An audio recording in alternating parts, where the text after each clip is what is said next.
Alright, RC and Vanity back here again today. And today I'd like to mention Drew Builds Stuff. I subscribe to his channel. He's the one I got the idea from. So I want to thank you for that idea. It's so hard finding anybody that has anything on how to really put sturdy walls on the inside of a Chevy G20 van. So I looked and I found him. And I found what he did for his, and it made the most sense to get the right curvature and get the most wall and interior space that you can without building the walls out too far. Now granted, this is tricky. I didn't have the 1-inch foam board like he did. I had a styrofoam piece of board. That made a mess. So make sure if you're going to do this that you use the 1-inch board like he did, the solid foam board, because styrofoam is just nasty to work with. Anyhow, what you do is you basically, let me get this spun around here. So what you do is you basically take and go into your wall. I had to peel my vapor barrier back.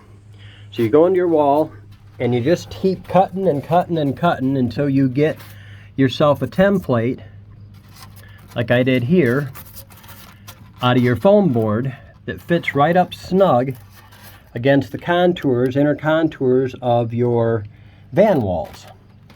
Once you do that, then you trim on the outside.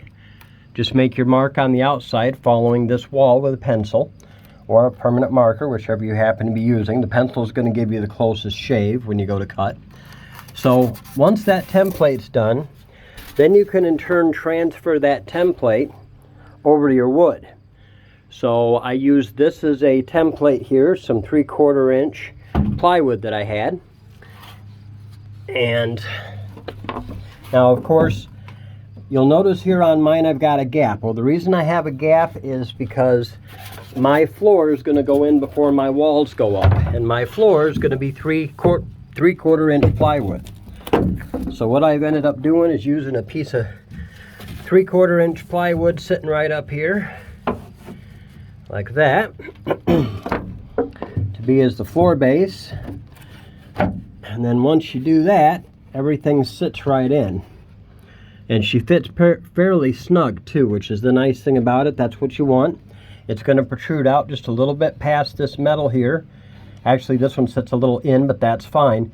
And then you'll be able to take your paneling and not only attach it to the metal bolster here, to this interior wall, but you can also attach it to the wood. Now the downside with these vans, I will tell you ahead of time, you cannot just take and make this side and then reverse the pattern to go on the other side. You can cut the basics, but you still have to change the way you actually cut it. This one here, I made a duplicate of the other side first, but when push come to shove, I had to do a lot of trimming on it until I got it just where I wanted it. Now, just like Drew Builds says on his video, on his 90s van, Chevy van, it's the same thing with this one here. Not a single one of these will be the same. So this one here is not going to be the same as that one up there, and so on and so forth. The ones in the center may be close to this rib, so you might be okay there. I'm probably going to run 3 or 4 across there and little pieces up on top that are cut out of, you know, this same pattern here. So the downside with that too is on these vans, as the van goes towards the back, it does kind of shrink in on itself, and the back of the van is a lot thinner than what the front of the van is. So because of that, this one here is going to be different. It's going to be shallower, so you're going to have to cut more off the front probably. So you want to keep that in mind. If you put a rib in the very back, it's going to be a lot different. And that's going to be the same on both sides because, like I said, them wall panels are not identical side to side. You would think that the mold would be, but it's not. So you're going to have to use that foam board and plan on taking your time. And from what I can see just from looking at other vans, I don't think any of these vans are identical all the way down the line. There's going to be variations. So if you have a van and you want to do like Drew Builds stuff did, and like I'm doing here for Vanity, to put your wall paneling up and stuff, I suggest you just get plenty of the 1-inch foam board, solid foam board, and an X-Acto knife or a carpet knife to do it with, and just take your time. I mean, you're gonna be at this a while. Myself, I just wanted to get the basics down today. I don't have extra time today to finish it out today, but that one fits really nice. Now, to install it, liquid nails is what he was using, or a good contractor's adhesive. And what you're going to want to do is, of course, you know, brace it up from the floor if you're doing like I am and mounting these on top of the subfloor. And then you're going to want to go on the back side of this all the way down and put a liberal amount of that contact adhesive, and then put it up there and press it as hard as you can and hold it there for a little while. And then once you think it's got a fairly decent grip, then go ahead and fill the outside seam between the metal and the wood all the way down. If you're putting it away from here, fill the other side. If you're not, you can put it between the face of the wood right here and this panel. Just fill that seam all the way down with some of it. Make it as strong as you can. Myself, once I get up the center ribs underneath the window and stuff, I am actually going to cut cross beams just to make it a little more sturdier and give me a couple more places to screw to or nail to when I get ready to put up the paneling.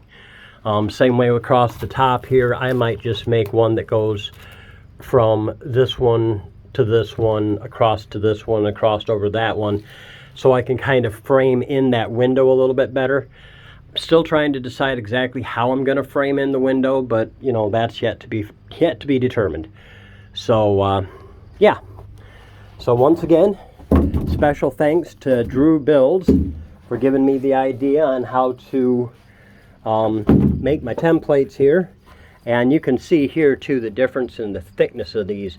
You know, this driver's side one's a lot thinner than what the passenger side one is, and that's just because the passenger side has the door opening, so that's a lot, you know, a lot thicker and a lot stronger bolster there, as opposed to just your normal interior rib here. So but yeah, without further ado, thanks RC Rodder and Chevy Fantasy. And until next time, stay tuned, and we will hopefully be working on putting the flooring in. I'm going to be using some 3/4 inch decent plywood and putting the subfloor in. And once that's done, then I can start working on the walls, and then these templates that I made are going to come into use. So until then, happy vanning, and we'll see you next time. Be sure and like and subscribe at Chevy Fantasy on both Instagram and YouTube. Have a great day, everybody.